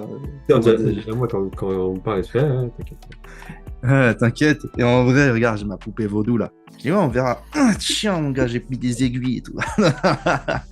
Non, je plaisante. Mais du coup, voilà, en tout cas, ouais, moi, ce que je voulais juste finir sur mon petit chapitre sur l'humour, je veux dire que chez DC, il peut y avoir de l'humour. Moi, j'aime quand c'est un peu subtil et je pense que ça marche mieux comme ça correspond mieux parce que comme on sait que ce sont des univers qui sont souvent dark, pas toujours, mais tu fais un film Plastic Man, là, tu vas y aller en humour. Pas que Plastic Man, c'est un rigolo. Et tu peux Bah, avoir un équilibre Fargo, avec quelque chose de sérieux, tu vois. bah, ouais, c'est ça. Ouais, Ouais, bien un sûr. personnage que j'aime beaucoup. Mais mais tu restes sur. Mais quand tu es avec les autres personnages, tu peux faire quelque chose. Et tu vois, par exemple, dans BVS, t'as le fameux. Elle est avec toi? Je croyais qu'elle était venue avec toi. Tu vois? Ça marche. Ça fait gaulerie. On s'arrête là. Dans le Snyder Cut, t'as le coup du satellite. J'en parle toujours parce que pour moi, c'est la meilleure. Même s'il y en a deux, trois autres pas mal avec Flash ou quoi.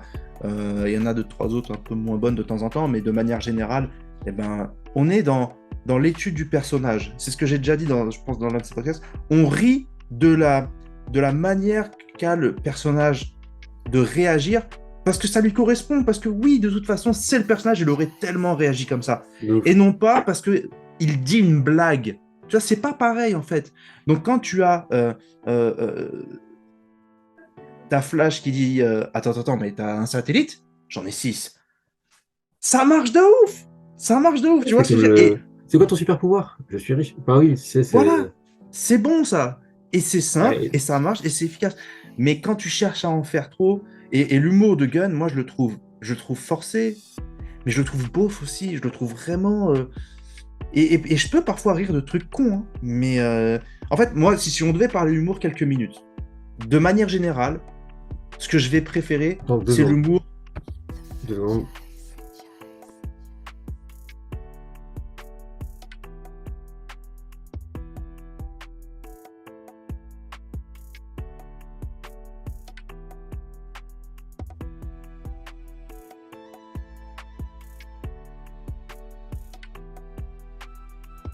Désolé, je t'ai coupé.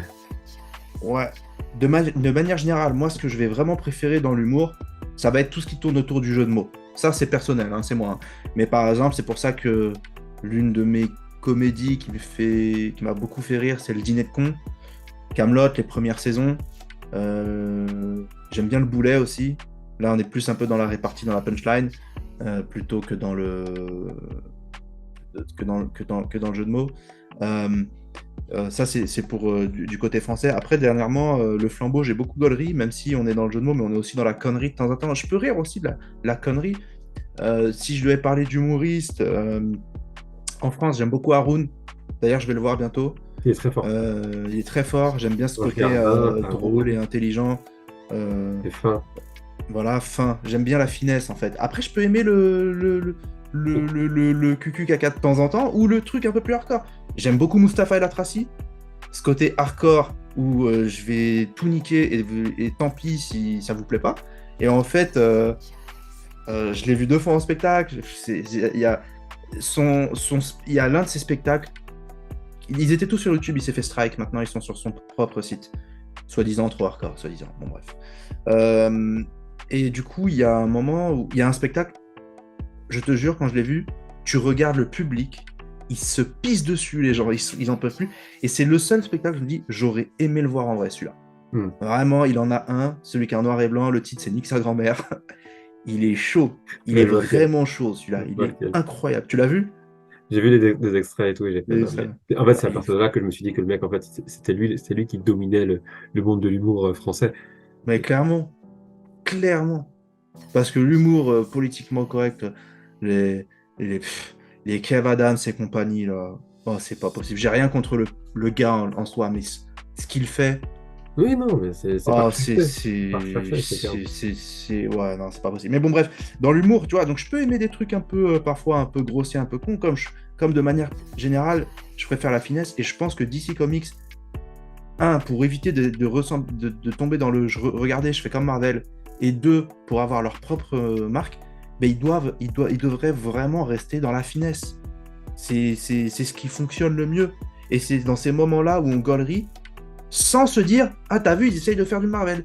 Parce que beaucoup de films où l'humour de DC, où l'humour n'a pas été fin ou quoi, je te jure, les gens qui sont pas en mode fan comme nous, la première chose qu'ils me disent « Ah, ils essayent quand même de faire comme Marvel ». On me le dit à chaque fois. À chaque fois pour les films qui ont floppé. C'est un peu le cas d'Aquaman. Aquaman, de manière générale, les blagues, elles sont bof. Hein. On sent que là, fallait pousser. Hein. Ah, le film, je l'aime bien quand même, parce que derrière, il y a des visuels, l'action, James Wan, il se donne à fond, et ça, c'est cool. Mais voilà, donc voilà, au niveau de l'humour, bon, après, James Gunn, voilà, je pense pas qu'il va mettre tout ça dans tous les films, et j'espère pas. Mais ça, j'ai peur qu'il y a ce petit côté, bon, bah, comme le MCU, faut mettre une touche de temps en temps. Et si c'est lui le responsable de la touche, ça va m'énerver, ça m'engouffe. Non, en fait, vois-le comme... Ouais, moi, je vois comme une figure de proue, et la garantie de la protection des réals. Tu vois ce que je veux dire? Ouais. En fait, je pense plus qu'il aura ce rôle. J'espère qu'il protégera vraiment les réals. Lui qui a toujours dit qu'il était pote, excuse-moi frérot, faut que je le dise. Lui qui arrête pas de dire que David Ayer c'est son pote, il va le sortir le Ayer Cut, il va militer pour? J'aimerais bien savoir. Lui qui arrête pas de dire que Zach est son pote, il va l'inviter à revenir, Zach? J'aimerais bien le savoir. Et je fermerai ma gueule, je dirais ok, désolé, c'est bon, je passe à autre chose. Mais moi je pense Zach ne l'a pas félicité. Hein. Plein de gens l'ont félicité, Zach ne l'a pas félicité. Officiellement. Officieusement, peut-être que c'est fait. Donc, il est occupé. Mais c'est pas parce qu'ils ont fait Dawn of the Dead à l'époque. Et qu'ils l'ont même pas vraiment fait, voilà. Mais bon, parce que Dawn of the Dead était déjà majoritairement écrit, mais l'auteur, screenwriter, comment on dit là, auteur, bref, il a été remplacé par James Gunn. Je suis pas convaincu que James Gunn ait tant que ça travaillé, mais j'aimerais bien savoir. Et puis dans le monde d'Hollywood, des fois, tu es obligé de travailler avec des gens. Hein. C'est ça. Que tu le veuilles ou non. Hein. Donc moi, le côté ils sont meilleurs amis, j'irais pas dire qu'ils se détestent, mais de là à dire qu'ils sont potes, qu'ils sont proches comme certains veulent le faire croire, franchement, j'y crois pas. Gunn n'a pas le même niveau dans le cœur de Zach que Nolan l'a. Bien sûr. Tu vois, genre, Gunn, c'est l'équivalent un collègue.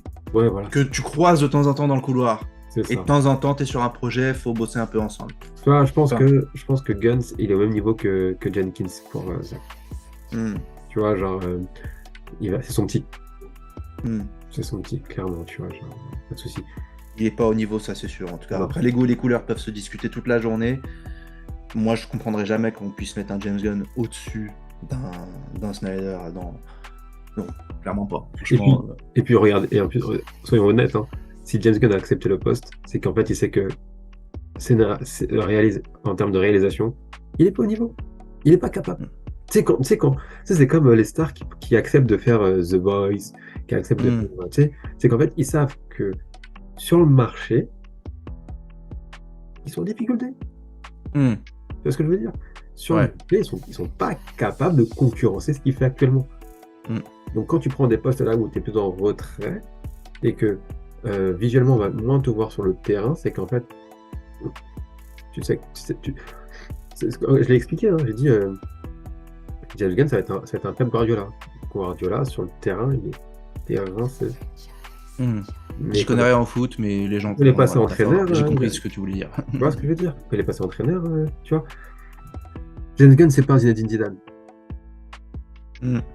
Clairement. Mais ça peut être un Mourinho. Ça te parle là ou pas? Non. Toujours pas? Ah, toi aussi. Je suis pas dans le foot, moi. Je fais du crossfit, moi. Si je te dis Matt Fraser, tu connais ou pas? Ouais, non, c'est bon. 5 fois champion du monde de CrossFit. La 6e fois, il a dit je le fais pas, je suis trop loin. Parce que la 5e fois, elle était tellement loin devant, c'est un putain de monstre. Mais sinon, on parle de B-Boy Mounir et de Lilou, tu vois. Ça aussi, on peut. Non, ça me dit pas. Ah non, c'est qui ça? Ah, les champions du monde de break, tu vois, de B-Boy. Non, je connais App. Bref. Non, vas-y. Continuons, allons vers la fin de ce podcast. Le cas de James Gunn, il est traité. Ça, c'était la 2e montagne russe. On commençait à monter. Tu sais, c'est la première du manège. Il y a des manèges, ils commencent par une flippante, mais où ça monte de ouf. Et il y en a, c'est pas pareil. Il y en a, ça y va soft. Donc pour moi, on était avec Henry Cavill, ça monte soft. Et finalement, James Gunn, la descente, elle est incroyable. Incroyable. À 90 km. Ah ouais, j'étais pas prêt. Et j'en ai fait des gros manèges de ouf. Je suis allé chez Six Flags, comme par hasard, parc de Warner Bros, un mois avant la sortie de BVS. Coïncidence, plus ou moins, hein, parce qu'ils ont un putain de parc à Los Angeles, c'est incroyable. Ah ouais, Six Flags, franchement, allez-y. Du coup, et le lendemain, là aussi, on le voit pas arriver, ça remonte. Interview d'Henri Cavill avec un journaliste, donc interview vraiment rediffusée sur Internet. Les gens qui ont été présents, le public, ont payé leur place. C'était un truc qui était prévu depuis longtemps. L'occasion pour Henri Cavill d'annoncer, de parler de son retour en tant que Superman, de le mettre vraiment sur le devant de la scène en mode « Hey les gars, Superman is back !» à fond, à fond. Donc j'étais encore en train de travailler ma vidéo parce que je voulais absolument qu'elle sorte, le micro-trottoir. Et du coup, à un moment, je fais une pause, je lance YouTube, c'est la première vidéo qui m'est suggérée. Je dis merde, j'ai oublié, c'est ce soir. Et là, je tombe sur je sais plus quelle chaîne YouTube qui le retransmet en direct. Donc là, c'est cool, je lance le truc. Et j'avais raté quelque chose de ouf que j'ai su très vite grâce à Twitter. Et là aussi, j'ai dit pensez-moi, je rêve ou pas. Zack Snyder qui pose une question à Henri Cavill, qu'est-ce que ça te fait de repenser à ce jour où pour la première fois on a tourné ton premier first flight, ton premier vol. Donc il répond et derrière Zack qui finit par j'ai hâte, I can't wait to work with you again, j'ai hâte de travailler avec toi encore dans le futur, pardon. J'ai hâte de travailler avec toi dans le futur et bien sûr t'es le meilleur des Superman. Là le cœur il est remonté, là de ouf. Et là, ça a été des montagnes russes de ouf. Ces 3 jours d'affilée, là, Henri Cavill le retour, James Gunn et Zack Snyder qui vient. Alors pour moi, honnêtement, tu ne peux pas dire ça sur une interview aussi importante et aussi planifiée si t'as pas un truc dans le four de ouf. Et un mec comme Zack, qui sait ce qu'il dit, quand il le dit, où il le dit, je suis désolé pour ceux qui me disent que c'est pas... Parce qu'on m'a dit ça, hein. Même des gens qui sont proches de Zack m'ont dit ça. Et c'est pas Jay Oliver. Qui m'ont dit ça peut être juste une manière de l'encourager dans son job. Franchement, j'y crois pas. Moi, je pense que ça veut dire qu'il y a un truc de signé, de plié, de quasi signé. Pour moi, c'est plus ou moins plié, la victoire. Même si, avec tout ce qui se passe avec Warner, je reste méfiant. Je sais pas comment prendre son retour. Il y a forcément quelque chose qui est sous-jacent. On n'est pas au courant. Et actuellement, il n'oublie que de teaser parce qu'il est encore sur Rebel Moon. Et c'est comme avec l'épisode de Teen Titans, tu vois, Teen Titans, où il a annoncé qu'il serait à la Comic Con et d'un coup il annonce ça, tu vois. On est dans un flou. On sait qu'il va revenir. On sait qu'il revient parce que de toute façon il y a eu des infos comme quoi il y avait 2 films qui étaient prévus pour lui. Enfin, il y avait cette rumeur qui est sortie, tu vois. Mais en fait, faut voir dans la réaction de Cavill comment il a réagi. C'est surtout la réaction de Cavill qui nous donne ce qu'on doit manger. C'est la réaction qui est la plus parlante. Il était gêné. En mode, t'es un gamin. Tu parles et tu fais ce message. Les gens ils vont interpréter, ils vont chercher le vrai du faux, ils vont aller me creuser moi. T'as pas le droit de me faire ça. Moi je l'ai vu comme ça, tu vois. Moi je l'ai pas vu comme ça parce que je me rappelle, il fait He's a lovely man. Non, n'est-ce pas? Un truc comme ça. Et... Oui, mais les gens ont hurlé d'ailleurs quand Zack a apparu. Oui, mais de toute façon, quand Zack il apparaît à côté de Cavill, tout le monde hurle. Tout le monde se dit ah, c'est parti, on va revoir un Man of Steel. Tu vois ce que je veux dire? Mais oui, et toi, sa réaction? Tu sais, c'est une réaction de mec, tu m'as eu, bien joué. Ah ouais, je l'avais pas pris comme ça, faut que je revoie. Moi, tu sais, c'est... Parce qu'en fait, on a tous très bien compris, on s'arrête tous sur cette phrase-là, tu vois. On s'arrête tous sur cette phrase-là où il dit, je suis impatient de retravailler avec toi dans le futur. On s'arrête tous, tu vois. On retient tous cette phrase-là parce qu'en fait, c'est l'une des dernières phrases de sa présentation vidéo. En plus, il montre un vaisseau du derrière qui est dans la couleur, dans la forme. On repense au vaisseau de Man of Steel. Garçon, tu joues à quoi? Donc, il est obligé d'un...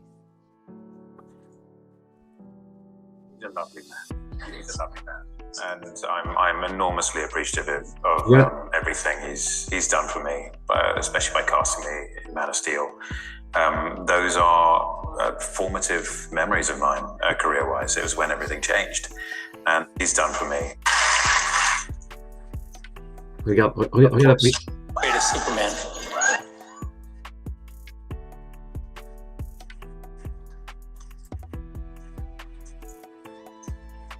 He's a lovely man. He's a lovely man, and I'm enormously Regarde appreciative. sa posture de visage, son regard. Peut-être le petit moment où il regarde le sol, il réfléchit à ce qu'il va dire ou quoi. Mais moi, je pense qu'il le savait pour cette vidéo. Je pense pas que. Il a été Je pense que la mise en scène de J'ai une surprise pour toi, je suis pas sûr. C'est sûr qu'il savait voilà, on lui a dit voilà, Snyder on va être, tu vois, c'est sûr, mais le contenu de la vidéo il peut peut-être pas le savoir. Tu vois ce que je veux dire? Et regarde sa position, il est comme ça, la tête, le sourire, et d'un coup clac, il regarde dans le sérieux, tu vois. C'est le paralangage, son paralangage il est ouais. et Langage verbal. c'est ça. Non verbal, pardon. Non verbal, son paralangage il est profond, en mode c'est pas anodin et c'est quelqu'un d'attendrissant, et tu sais c'est un mode ouais, c'est quelqu'un d'attendrissant qui dit des mots très intelligents. Moi je le vois comme ça en fait. Ok, moi je l'ai pas vu comme ça. Effectivement, il y a un petit côté, quand il regarde en bas, je sais pas si c'est le côté, je réfléchis à ce que je dis, je suis surpris, parce qu'il est très politicien, Cavill. Henry Cavill, hein, il fait très attention à ce qu'il dit, à comment il le dit, à quand il le dit, à où il le dit, et la plupart du temps, il dit pas grand-chose, donc il est très prudent. Donc honnêtement, je sais pas trop comment le prendre. Mais je le vois plus, voilà, he's a lovely man, je suis reconnaissant ce qu'il a fait pour moi, machin. Alors, quand les gens disent je suis reconnaissant, ça fait toujours peur parce que tu as toujours l'impression que c'est un peu un adieu, je suis reconnaissant maintenant, merci, je prends mon envol. Donc, c'est pour ça qu'il y a encore du wait and see, mais il y a quand même. Moi, ça m'a quand même mis du baume au cœur. Franchement, ça m'a quand même. Totalement. Parce que j'ai envie de voir uniquement le positif. C'est un peu normal, je pense, un peu logique au vu de ce qu'on traverse. Et ce que je vois, c'est vraiment ce Zach qui dit j'ai hâte de travailler avec toi dans le futur. Pas j'espère, pas peut-être, j'ai hâte, je suis pressé, I can't wait. Donc c'est ce que je vois le plus. Est-ce que tu as autre chose à dire sur ce sujet? Bon, dans l'ensemble, c'est des apparitions succinctes de Zach, mais qui sont pas lourdes de sens, qui sont comme Hansel et Gretel. Non, c'est Petit Pousset, pardon. Moi, il s'aime. Et on sait que Zam, il s'aime jamais pour rien. Il y a pas longtemps, il y avait eu le post Véro pour la campagne AFSP pour acheter des t-shirts et faire des dons. Et il y avait écrit The World Became a Justice League-2. Est-ce que c'est genre une coïncidence, le lien avec un 2 à la fin? Pas sûr. Donc voilà, tout ça, beaucoup de wait and see. Moi, avec tout ce qui se passe, moi j'ai très envie que Justice League 2 et 3 soient complètement séparés de tout ce qu'ils font. Honnêtement, j'en ai très envie. Sauf si c'est bien fait, mais comme j'ai pas confiance, j'ai plus qu'une envie, c'est que Zach qu'il fasse Justice League 2 et 3 et après je tire ma révérence. Après vraiment, je vais voir, je suis content. Je suis pas content, je m'en bats les couilles. Il y aura plus cette attache et ce cœur qui se fait poignarder à chaque fois, tu vois. Donc, je suis obligé d'aller vers la fin du podcast parce que le devoir m'appelle, il faut que j'aille bosser. C'est ça, je dois enfiler ma tenue de Bruce Wayne. Donc, juste conclure avec David Zaslav qui a été aperçu, a eu un déjeuner avec Peter Safran, donc le co-directeur de DC Studios, Christopher Nolan, très grand nom, qui revient chez Warner peut-être, après s'être barré en mode Toby et Walter, vous êtes des enculés, je vais chez Universal, et avec Steven Spielberg. Rien que ça. Qu'est-ce qu'ils se sont dit, quoi, comment personne ne sait. Moi, je sais que c'est Christopher Nolan qui a fait venir Zach, et je sais aussi que c'est lui qui a protégé Zach des studios en disant vous le laissez faire ce qu'il veut, et c'est pour ça que Man of Steel, Zach fait ce qu'il veut. Donc, ça peut être tout et n'importe quoi. Peut-être qu'il parle d'autre chose que DC Studio, peut-être que... Je ne sais pas. Spielberg, il est pas trop dans la mouvance super-héros. Ça fait des années qu'il dit que c'est comme les westerns, au bout d'un moment, ça va s'essouffler. Et j'ai l'impression on approche de l'essoufflement d'ailleurs. Donc ça peut être tout et n'importe quoi, mais bon, Non, ça a été vu, on ça a n'arrive été pas dans dit. l'essoufflement. On n'arrive pas dans l'essoufflement, justement, de Mm. super-héros. On arrive, ce qui s'essouffle, c'est l'univers Marvel. Oui, parce que l'univers Marvel, il a quand même eu un arc de 10 ans complet avec les Avengers, les plus gros super-héros. C'est pas rien. C'est ça, Mais il y a des pépites à arriver quand même, parce que Logan et Deadpool, moi, tu vois, j'aime pas trop le MCU, mais Logan et Deadpool, je suis comme un ouf. Enfin, je suis comme oui. un ouf. J'en parle pas tous les jours ou quoi, mais j'ai tellement aimé Logan, et les Deadpool, c'est quand même bien fun. Ah, j'aime pas Deadpool. Mais le Gun, Ah c'est ouais? quelque chose. Ouais, ouais, j'aime pas Deadpool. Ouais, je suis Je suis difficile. pas un grand fan de Deadpool, Je me suis mais endormi. j'ai apprécié un et deux. Je me suis endormi. Le premier, j'ai un peu dormi, mais c'était pas parce que le film, je le trouvais mauvais. C'est juste parce que j'étais trop fatigué. J'étais en vacances à Los Angeles. C'est quand je suis allé à Six Flags un mois avant BVS. Excusez-moi. Non, non, je me suis endormi. Clairement, parce qu'en fait, j'ai trouvé ça. Mais le 2, j'ai trouvé ça sympa. Les références m'ont fait rire. Voilà. De C'est ce côté un peu Ryan Reynolds. toute façon, cet acteur est bon une fois que quand il est masqué ou quand il n'a pas son visage. Bah, en fait, moi, j'ai toujours aimé Ryan Reynolds, même avant Deadpool, quand j'étais jeune, parce que j'aimais bien, il faisait des films d'action et tout. Mais en fait, avec le temps, Maintenant, j'ai la- syndrome de beaucoup d'acteurs, syndrome Dwayne Johnson, il fait que du Deadpool partout et ça commence à me vénère parce que je l'aime bien. Mais je le vois dans des films, bah ok, bah en fait, t'es en train de faire Deadpool, mais sans le masque. Ça me saoule, en fait. Ça me saoule, ce genre de choses. Et c'est dommage avec des gens que t'aimes bien, tu vois. Parce que c'est pas un acteur. C'est pas un acteur. Hmm. Dwayne Johnson n'est pas un acteur, hein, c'est un catcheur de base. Hein. Bah, clairement, ouais. Voilà, C'est et pas il un le acteur. prouve à chaque film. Regarde, Euh, Dev c'est Patel. quelqu'un qui passe bien à la caméra parce qu'il a des gros muscles et parce qu'il a un certain charisme et un capital sympathie. C'est comme ça que je le vois. C'est ça. Capital sympathie énorme auprès des gens, mais en vrai, les gens sont contents de le voir. Mais en vrai, en termes d'acting, c'est pas incroyable. Regarde Batista, tu vois, il a Il est évolué. meilleur. Il travaille. Il veut se détacher du catcheur, clairement. C'est ça, tu vois. Voilà, voilà, tu vois, le fossé qu'il y a entre The Rock et Dave, il est là, tu vois. C'est que Hmm. il y en a un qui rentre dans un personnage et qui incarne le personnage, qui incarne le jeu, alors que l'autre, ils s'incarnent eux-mêmes tu vois, Bien sûr, dans un film. Ça fait toute la différence. bien Euh, sûr. mais ouais, non, Spielberg, chez Warner, c'est totalement normal. C'est un studio qui est à son niveau, qui a ça. Maintenant, il faut pas s'attendre à ce qu'il fasse du super-héros. Il n'y a pas que, il y a pas que,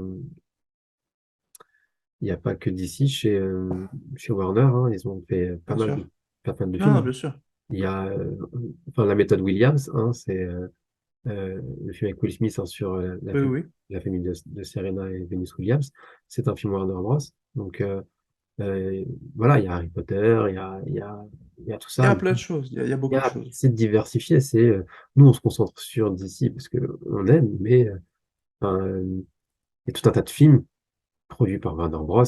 Et qui sont Je l'ai toujours dit, la plus grosse coïncidence, c'est peut-être pas une coïncidence, mais comme par hasard, la plupart des films que je kiffe, que j'achète, ils ont le logo Warner et c'est involontaire. Mais c'est pas c'est les pas seuls films, c'est pas mais parce que involontaire. Warner a su faire de la qualité, quoi. C'est ça. Faire de la qualité. C'est un studio de qualité. C'est là même l'un des plus gros studios parce que on peut parler de Sony, on peut parler de Disney, on peut parler de Universal, on peut parler de Metro Goldwyn, MGM. Bah, maintenant, MGM, ils hein. appartiennent à Amazon. MGM. Hmm. Mais il y a un deal qui s'est fait avec Warner, non? Je suis Il me semble qu'il y a un deal de redistribution ou de quoi avec Warner. Ah, ah, faut Que voir. le Creed 3, il sort comment et où? Non, non, je pense il est toujours sous la coupe MGM Amazon. Ouais, mais il me semble avoir vu un article où Warner s'était Warner, attends. En fait, je pense qu'il y a certaines franchises. MGM a été repris par Amazon, mais il y a certaines franchises qui sont entre les deux. Et Creed, c'est pas. On est sur du Warner. Creed, James Bond, Warner. Creed 3, producteur Michael B. Jordan, Sylvester Stallone, blablabla, producteur délégué. Bon, on verra ça. Je cherche et si on trouve c'est bien. Sinon, il va vraiment falloir qu'on aille sur la fin du podcast. Yes. Non, mais tranquille. C'est une question en suspens, c'est une question On ouverte. verra, ouais, bref. Dans les commentaires, donnez-nous. Voilà, ouais, c'est ça. Faut qu'on aille sur la fin du podcast. Je voudrais Yes. conclure Garçon, toi. avec juste petite aparté. Je suis obligé de le dire, franchement, c'est pas de la méchanceté, mais Black Adam, il est en train de flopper énervé parce que ça fait plus de 2 semaines. Il a 262 millions seulement au niveau international. On va voir comment ça évolue. Mais Black Panther arrive. Black Panther 2 va l'enterrer. Voilà. Va lui mettre fin de son run. Il irait Franchement, pas j'ai voir dit Black cher Panther. beaucoup. Et d'un côté, franchement, ça me fait un peu de la peine de dire cher. Parce que ça reste DC Comics. Mais c'est du Tobey Walter. C'est quand même Tobey et Walter. Donc cher pour eux. Et aussi cher un peu pour Dwayne Johnson. Parce que même si il semblerait que ce soit lui qui ait ramené Henry Cavill, machin, moi je vous le dis, Dwayne Johnson, je ne sens pas. Il veut tirer la couverture. Il veut être lui sur le poster avec tout le monde derrière, avec même Batman derrière lui. Franchement, ça, j'ai aucune confiance en lui. Seven Bucks Productions, je suis obligé de le dire, mais la plupart de leurs films, c'est naze. Pourtant j'ai beaucoup été fan de Dwayne Johnson et non pas forcément de ses films. J'aimais beaucoup le personnage, mais il me saoule de plus en plus, surtout à faire des films de mauvaise qualité. J'ai pas envie qu'il me détruise d'ici, à soi-disant faire de la bombe, alors qu'en fait, la plupart des films vont être très moyens, très nazes. Donc, un flop de plus, un gros flop, ça pourrait. On verra, le run n'est pas terminé, mais avec Black Panther qui arrive là. Et c'est quand Avatar? C'est quand Avatar 2? Novembre. Novembre ou décembre? Non, Non, décembre. décembre. Décembre, décembre. Dans un mois. Mais il va se faire Shadow de ouf. Et attends, si Black Adam ne rapporte même pas plus que Shazam, là c'est chaud. mais, euh, Après, mais tout ça pour dire que j'espère que le studio actuel, là, les nouveaux dirigeants, vont se rendre compte que Dwayne Johnson, ça peut être quelque chose de bien dans l'univers, mais c'est pas Dwayne Johnson l'univers. C'est pas DC Comics égale Dwayne Johnson. Moi, ça, c'est la plus grosse peur que j'avais. Et je pense et j'espère que là, ils vont le voir et vont se dire, ah ouais, finalement, c'est peut-être pas là-dessus, sur lui qu'il faut miser. Excuse-moi, juste pour finir, parce qu'en fait, moi, j'ai remarqué quand même une chose, c'est que l'ancien régime a vraiment soutenu des films qui étaient mauvais et qui floppaient, à les mettre en avant, à les pousser, et les films qui déchirent le plus et qui rapportent le plus, tel Man of Steel, BVS ou le Snyder Cut, ils en font très peu de promos. Ils ont fait la promo à l'époque, parce que voilà. Mais bref, on a compris. Tout ce qui est Snyder, on repousse alors que ça apporte du fanbase et ça apporte de l'oseille. Et derrière, on va soutenir les trucs qui marchent pas, qui sont nazes, que personne ne veut. Donc oui. j'espère que là, ils vont vraiment se rendre compte en fait de leur connerie. Non, c'est sûr. C'est sûr. Après, ils devraient jouer sur Pierce Brosnan, qui est une plus grosse star que Dwayne Johnson. 14 décembre 2022, Avatar 2. Donc, Black Panther, c'est le genre de film qui te tient le box-office pendant 8 semaines, 10 semaines, 12 semaines. Et ça va être chaud pour Black Adam de se relever. Et voilà, si j'ai dit cher, en fait, Oui, c'est pas sur un juste de la malentendu. méchanceté, c'est C'est parce pas... que moi, je veux vraiment que le studio se rende compte. Vous voulez faire quelque chose avec Black Adam, bah, faites-le bien et évitez de miser sur Dwayne Johnson comme le sauveur de DC Comics, parce que c'est faux. Renouveau, mon cul, mon pote, 262 millions pour ton film. Viens pas me parler de renouveau, hein, t'as rien Après, relancé du tout. c'est un malentendu. Tu sais, arrives devant la caissière et tu dis oui, bonjour, je veux aller voir Black. Et elle te fait terminer, elle appuie sur Black Adam et pas Black Panther. Et ça fait... Moi, je croyais que tu allais dire un truc sérieux. Quel salaud. Le budget, pourquoi il ne sort pas tout de suite entre 195 et 200 millions? Oh, c'est chaud, hein, il rapporte que 262 millions. Ouf, dur. Bon, le run n'est pas terminé, mais je doute que ça monte, hein. Première semaine, c'est le buzz. Deuxième semaine, c'est le bouche à oreille. Bouche à oreille, c'est décisif. Et quand tu as un bouche à oreille qui fonctionne pas de ouf, avec derrière un Black Panther qui arrive, estampillé Disney, estampillé mort de Chadwick Boseman, je sais pas si j'ai bien dit son nom, euh, c'est beaucoup. Et C'est fini pour et le lui. retour de Rihanna, surtout, en fait. Le retour de Rihanna, Ah ouais? bah, Rihanna, elle a fait un son et tout, et ça joue Ah beaucoup sur ok. Black Panther, tu vois. Rihanna, c'est la star mondiale, c'est elle qui vend le plus de singles et Ouais. d'albums. Derrière, je sais plus qui. Aujourd'hui, qu'elle ait fait un son en l'honneur de Chadwick. Ah Euh, ouais, ouais. en fait, ça rend, euh, ça crée une attente encore plus et une émotion, surtout qu'ils savent que, Hmm, bien sûr. voilà, non, ouais, Et c'est Disney, la machine Disney, même quand ils font de la merde, ça marche. Donc quand un truc qui a l'air pas mal va sortir, c'est fini, frérot, mais c'est Disney fini. n'a jamais réussi à me draguer. C'est dommage pour Ouais, moi aussi, mon rarement même vers avec moi. Black Panther. Ouais. Même avec Black Panther. Ouais, pareil. Écoute, il faut qu'on Vas-y, y on y va. aille, il faut qu'on finisse, Yes. sinon on va être en retard. Moi, je veux conclure par une seule chose. Je demande à toutes les personnes qui voient cette vidéo, s'il vous plaît, faites deux choses. Faites une grosse promotion pour la projection. Je mets des commentaires, je mets des infos en description. Je vous mets le texto si vous voulez le copier-coller, l'envoyer à votre téléphone. Faut que l'info circule. Je répète, si vous souhaitez soutenir et que vous ne pouvez pas être là, vous le pouvez. Vous écrivez don unique ainsi que votre prénom entre parenthèses. Si vous vous tâtez, arrêtez de vous tâter, venez. Des occasions comme ça, il n'y en aura pas d'autres. On va pas pouvoir voir Justice League sur le grand écran plusieurs fois. On va pas pouvoir se réunir et faire du bruit et vraiment transmettre quelque chose de positif auprès de Warner plusieurs fois. SOS Amitié, on pourra refaire des actions, mais pour le moment, c'est la seule et unique. Donc foncez, mettez le paquet, je compte sur vous. C'est pas toujours que je demande aux gens de s'engager, de faire quelque chose. C'est-à-dire que moi, mes podcasts, à chaque fois, je le fais, c'est d'un fan vers d'autres fans. C'est juste un passionné vers d'autres passionnés. La seule chose que je fais, c'est que je poste mes podcasts, vous kiffez, vous partagez. Si vous partagez pas, cool, ça fait son petit truc. Mais jamais j'ai été dans la. Non, mais c'est vrai, j'ai jamais demandé aux gens, s'il vous plaît, partagez à mort, à part de temps en temps sur Twitter, vite fait. Là, pour une fois, je vous le dis, s'il vous plaît, faites quelque chose, faites du bruit, transmettez l'info à mort. Aussi, quelque chose d'autre, je vous redemande encore votre aide sur une chose. Le micro-trottoir, il est sorti. J'ai eu énormément de commentaires positifs après le travail acharné que ça a été. Ça fait grave plaisir. Le but, c'est d'envoyer un message. C'est d'envoyer un message vraiment très positif à Warner. Je ne l'ai pas encore envoyé à Warner, mais j'ai l'intention de le faire. Et j'aimerais que la vidéo soit encore plus garnie de commentaires positifs. Si vous ne l'avez pas déjà liké, laissez des commentaires, bah, qu'est-ce que vous foutez en fait? Et aussi, pareil, envoyez-la. Envoyez-la à tout votre téléphone. Il clique pas, on s'en fout. Mais c'est déjà pas mal. Moi, je suis une petite chaîne. Là, elle est à plus de 900 vues. Je crois qu'il doit y avoir 90 commentaires. Ils sont tous positifs. Il n'y en a pas un seul négatif. Tout le monde est très heureux au niveau international. Et voilà, que j'ai pas envie d'avoir fait ça pour rien. Et de toute façon, j'ai pas fait ça pour rien parce que c'est déjà un bon résultat. Mais essayons de le faire monter, ce résultat, de le faire gonfler. Donc voilà, faites de la promo autour de la projection, faites de la promo autour du micro-trottoir. C'est très rare que je vous demande de vous bouger les fesses, mais là, j'ai besoin que vous bougiez le cul, les gars, ok? Parce que Zack Snyder, il va pas revenir de lui-même, malheureusement. Il a besoin de soutien. En tout cas, tant que c'est pas officiel, moi, je considère qu'il faut continuer de faire du bruit. Quand ce sera officiel, on pourra dormir sur nos deux oreilles et arrêter de promouvoir. Sinon, bah, on va se taper du Black Adam pendant 10 ans, hein, donc à vous de voir. Non, je rigole. Bon, voilà, j'ai dit ce que j'avais à dire, j'ai fait la promo. Maintenant, il faut aller bosser. Merci à tous d'avoir suivi ce podcast et on se retrouve très très vite pour le prochain. Ciao.